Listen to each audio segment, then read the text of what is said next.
Well, Nick Daws, the manager, said after the game against Rochdale the other day, our ability to stay in the game was important. I suppose we've got to develop that consistency now going to Gillingham. Yeah, 100%. I think that was a pleasing thing. The old adage, cliche a little bit, it's 90 minutes or 90 plus minutes to win a game. So we knew it'd be tough going to there, obviously off the back of, being inactive for a couple of weeks. But yeah, I think we got what we deserved in the end. I think we had the better chances. I think we were more of a threat in the final third, and the goal was outstanding, passenger play, and obviously Ethan did great to finish it off.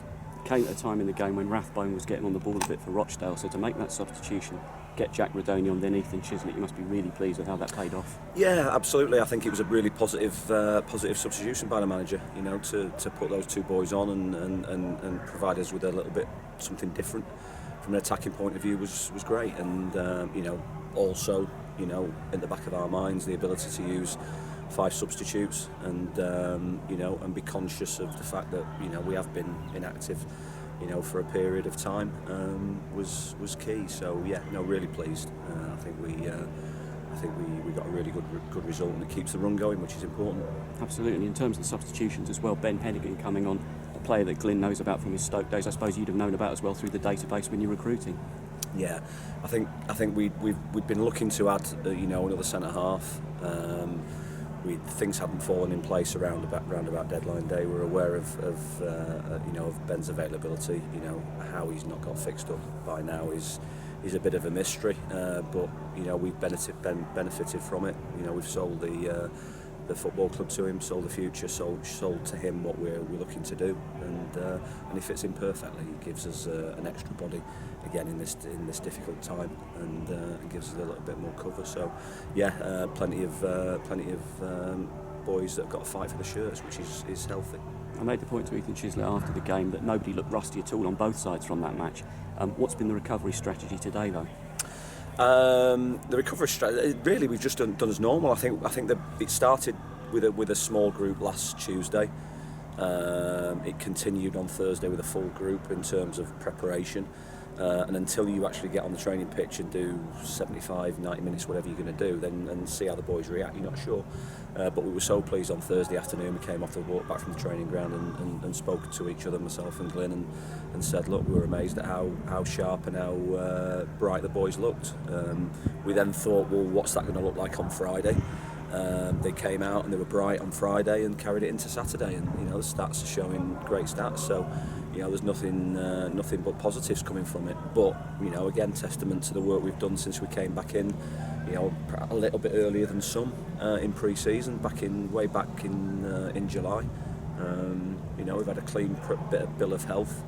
And when players train regularly, all throughout the week, that builds up robustness, and they've been able to do that. So we know we've got a fit group of players, and as much as a talented group of players as well. So that gives you confidence. I suppose you don't want to look too far ahead, but you've got to be mindful of the amount of fixtures we've got coming up now, yeah? Yeah, of course, it's at the back of our minds, but first and foremost, it's Gillingham tomorrow night. So, that's the key for us.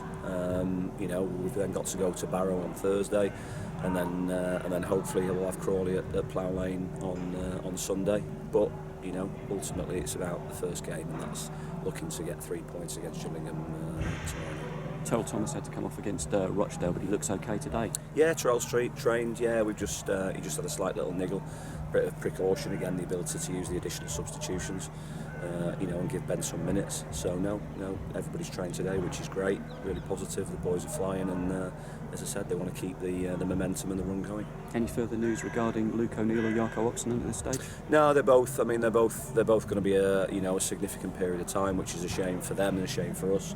And again, the fact that the ability to bring Ben in, to provide support in those centre half positions with Luke's injury is key. I thought Anthony was excellent on Saturday, which was great for him. He's got to show that consistency, which I know he's capable of. But we've also got other players that can play in that position, like Callum Riley and Alex Woodyard. So there's no qualms there. But ultimately, we've got to make sure that we get Jarko and Luke back as quick as we can, but at the right time. You mentioned Callum Riley there, great memories of the last time we went to Gillingham. What kind of game are we expecting tomorrow?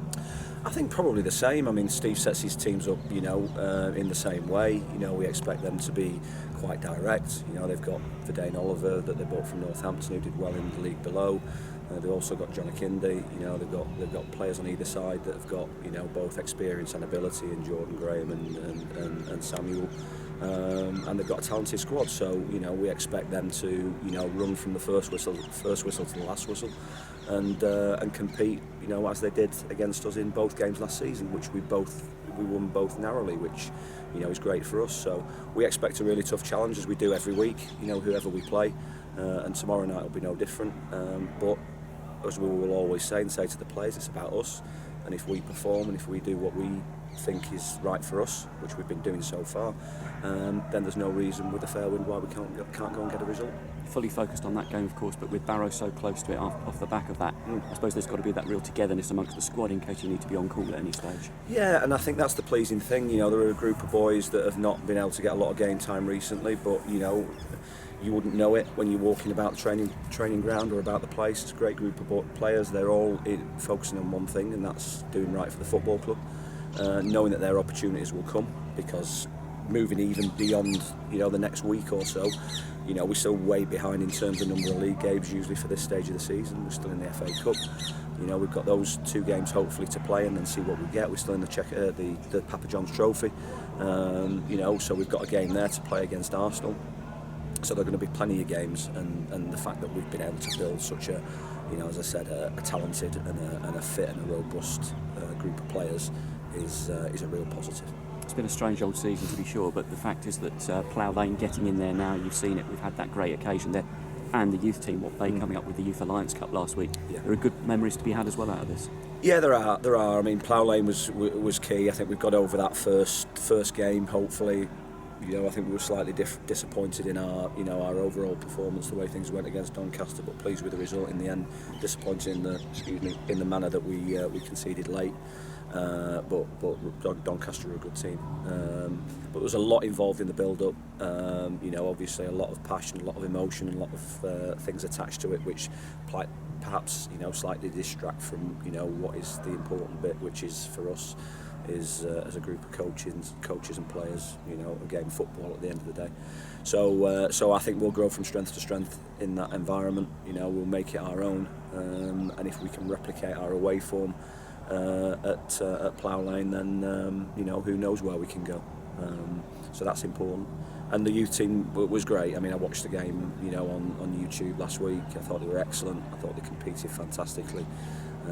Did AFC Wimbledon proud, and really pleased for not only the boys but also Rob, Michael, and the staff as well to get that trophy.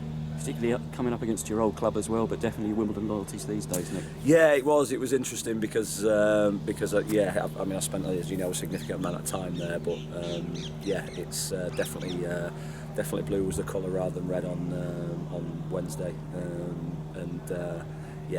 really pleasing for the boys, so all good. Good to hear, Nick. Good catching up with you. You're welcome.